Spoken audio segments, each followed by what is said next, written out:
Chief justice قاضی فائز عیسیٰ صاحب کہ آپ کی عدالت کے باہر اگر شہیر سیالوی جا کے بیٹھ جائے اپنی کرسی لگا کے اور بولے کہ میں چیف جسٹس ہوں، تو وہ لوگ جو یورپین کنٹریز سے آئے تھے اس فیصلے کو سننے کے لیے، اس فیصلے کو آبزرو کرنے کے لیے، وہ اپنے لیپ ٹاپس لے کے عدالت کے کمرے میں کیا کر رہے تھے؟ چاہے تو آپ اپنی انا کی تسکین کے لیے ہمارے اوپر توہین عدالت کی دفعات لگا دیں، لیکن چیف جسٹس صاحب اگر آپ توہین عدالت برداشت نہیں کر سکتے تو کوئی مسلمان توہین رسالت بھی برداشت نہیں کر سکتا۔ بات کے لیے پوری امت مسلمہ کے لیے ایک بہت ہی حساس میٹر ہے۔ جسٹس قاضی فائز عیسیٰ صاحب کا جو ڈیسیجن آیا اس پر پوری امت مسلمہ ایک اس حساس معاملے پہ تشویش کا اظہار کر رہی ہے، اور میں یہ بات بتانا چاہتا ہوں، جو باتیں میڈیا کے ذریعے ہم تک پہنچی کہ یہ جملے کہے گئے یا اس طرح کے فیصلے دیے گئے جس میں کہا گیا کہ ہر شخص کو مذہبی آزادی حاصل ہے، کانسٹیٹیوشن ہر مذہب کے اور ہر فرقے کو اپنے ادارے کھولنے کی اجازت دیتا ہے۔ Pakistan is the safest haven for the minorities, اس میں کوئی شک نہیں ہے۔ جتنے اقلیتوں کو جو رائٹس ہیں پاکستان نے دیے ہیں اتنے شاید ہی کسی اور ملک نے دیے ہوں، لیکن معاملہ یہ ہے چیف جسٹس قاضی فائز عیسیٰ صاحب کہ آپ کی عدالت کے باہر اگر شہیر سیالوی جا کے بیٹھ جائے اپنی کرسی لگا کے اور بولے کہ میں چیف جسٹس ہوں،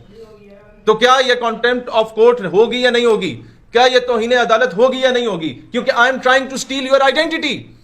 تو these Qadianis are trying to steal the identity of Muslim امہ۔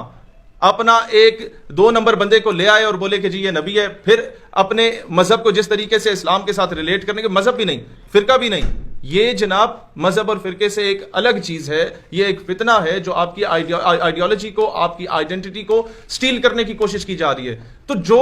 آپ کو امت مسلمہ کو آئیڈینٹی کرائسس کا شکار کرنے کی بات کی جا رہی ہے، اور یہ چیز میں آج میڈیا کے سامنے کہتا ہوں کہ نکالیں آپ سپریم کورٹ کے کیمراز کی دوبارہ فوٹیجز چلائی جائیں میڈیا پہ اور دکھایا جائے کہ جب یہ فیصلے ہوئے تھے اور اس شخص کو بیل گرانٹ کی گئی تھی، اس سے پہلے 3 مرتبہ اس کی بیل کو خارج کیا گیا تھا، لیکن جب فورنرز آئے تھے اور عدالت میں بیٹھے تھے، جب آپ کے میڈیا کو اجازت نہیں ہوتی تھی کہ وہ اپنی ڈیوائسز، اپنے کیمراز، اپنے لیپ ٹاپس لے کے عدالت میں جا سکیں، جب آپ کے وکیلوں کو اجازت نہیں ہوتی کہ اپنی ڈیوائسز، اپنے لیپ ٹاپس، اپنے کیمراز کو لے کے عدالت کے اندر جا سکیں، تو وہ لوگ جو یورپین کنٹریز سے آئے تھے اس فیصلے کو سننے کے لیے، اس فیصلے کو آبزرو کرنے کے لیے، وہ اپنے لیپ ٹاپس لے کے عدالت کے کمرے میں کیا کر رہے تھے؟ ان کی ڈیوائسز اوپن تھی سب کے سامنے۔ آج وہ فوٹیجز نکالیں اور اس قوم کے سامنے سچ اور حقائق کو رکھیں۔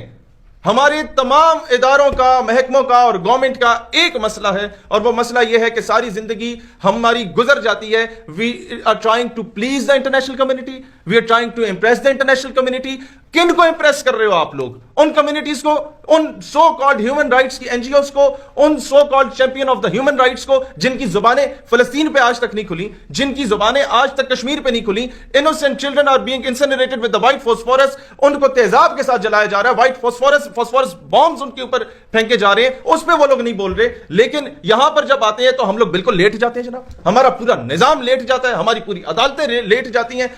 میں ایک بڑا کیٹیگوریکلی کہتا ہوں، اس کے بعد چاہے تو آپ اپنی انا کی تسکین کے لیے ہمارے اوپر توہین عدالت کی دفعات لگا دیں، لیکن چیف جسٹس صاحب اگر آپ توہین عدالت برداشت نہیں کر سکتے تو کوئی مسلمان توہین رسالت بھی برداشت نہیں کر سکتا۔ بات بالکل کیٹیگوریکلی کلیئر ہے کہ جب ایک بندہ تحریف شدہ ترجمہ اور تحریف شدہ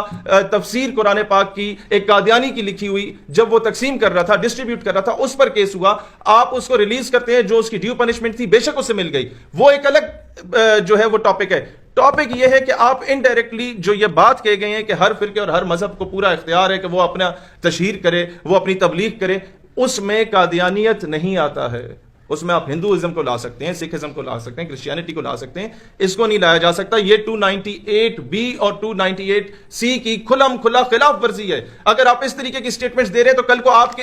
یہ جو آپ کا فیصلہ ہے اس کو جواز بنا کے قادیانی اپنی مسجدوں کے اوپر مینار بھی لگائیں گے، گنبد بھی لگائیں گے، اسی طریقے سے مسلمانوں والے نام بھی رکھیں گے، اور پھر جو مرضی وہ حرکتیں کریں، بدنامی ہمارے مذہب کی ہو رہی ہوگی۔ لہٰذا آج میں ایک اور گلہ بھی دینا چاہتا ہوں ختم نبوت صلی اللہ علیہ وسلم کے نام پہ چندے بٹورنے والوں سے اور اس پر پیسے کھانے والوں سے جو اسلامی نظریاتی کاؤنسل بنا۔ بھائی میرا سوال یہ ہے کہ یورپی یونین کے لوگ، امریکہ کے لوگ، سو کالڈ ہیومن رائٹس کی جو این جی اوز ہیں، وہ دوسرے ملکوں سے اپنے پالتو کتوں کی جو ہے وہ حفاظت کے لیے پہنچ جاتی ہیں پاکستان کی عدالتوں میں۔ اس کیس کی پیروی کے لیے ہمارے جو ریاستی ادارے موجود ہیں اسلامی نظریاتی کاؤنسل کی بنیاد پہ یا مختلف ناموں سے، یا جو ڈائریکٹلی انڈائریکٹلی چندہ اکٹھا کر رہے ہیں اسلام کے نام پہ، وہ ان کیسز کی پیروی کیوں نہیں کر رہے؟ وہ بعد میں واویلا مچانے کیوں آ جاتے ہیں؟ دوسری بات میں آپ لوگوں سے یہ کہنا چاہتا ہوں میرے بھائیوں، اس وقت اس چیز کی انکوائری کرنی چاہیے کہ الیکٹرانک ڈیوائسز وہ لے کے کیوں آپ کے سپریم کورٹ کے اندر گئے، کس نے انہیں جانے دیا، اور کیوں ہم لوگ دیکھیں ہم خود مختار پاکستان کبھی بھی نہیں بن سکتے جو اپنے فیصلے خود کرے جب تک ہم دنیا کو امپریس کرنے میں لگے ہوئے ہوں گے.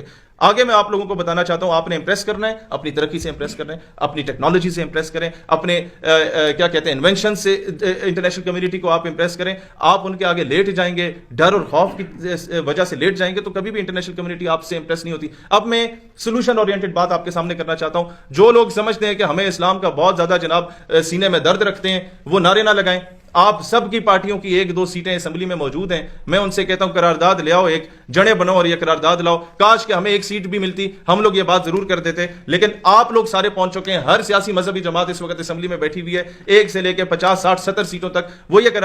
قرارداد جا کے لے، آپ کے آدھے مسائل حل ہو جائیں گے کہ ہر اقلیت کے بندے کو پورا رائٹ ملنا چاہیے کہ وہ سرکار کے تمام اداروں میں، محکموں میں، ہر جگہ پہ نوکری کر سکتا ہے. لیکن کوئی بھی قادیانی کیونکہ وہ پاکستان کے کانسٹیٹیوشن کو نہیں مانتا، تو the one who is not sincere with the constitution of Pakistan, he can never ever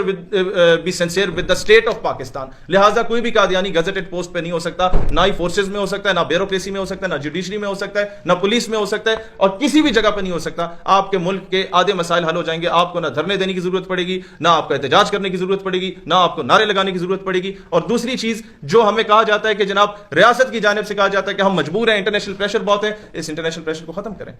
آپ کو میں بتا دیتا ہوں، روحانی خزائن جو مرزا قادیانی کی کتاب ہے، اس میں اگر سب سے زیادہ بے ادبی اور گستاخیاں کسی کی گئی ہیں تو حضرت عیسیٰ علیہ السلام کی گئی ہیں. حضرت عیسیٰ علیہ السلام سے ریلیٹڈ اس کی جتنی بھی وہ خرافات ہیں جو مرزا قادیانی نے اپنی کتاب روحانی خزائن میں لکھی، آپ صرف اسے انگلش میں ٹرانسلیٹ کر کے اگر یورپین کنٹریز کے سینیٹرز کو، ان کے لارڈز کو، ان کے ججز کو، ان کے منسٹرز کو جا کے پڑھا دیتے ہیں تو اگلے دن یہ جتنے قادیانی پاکستان سے باہر بیٹھ کے پاکستان کے خلاف شکایتیں لگاتے ہیں، پروپیگنڈے کرتے ہیں، یہ سارے ڈپورٹ ہو کے پاکستان واپس آئے ہوئے ہوں گے. پاکستان کے خلاف کوئی سازش نہیں کرے گا انٹرنیشنل کمیونٹی میں جا کے، انٹرنیشنل دنیا میں جا کے.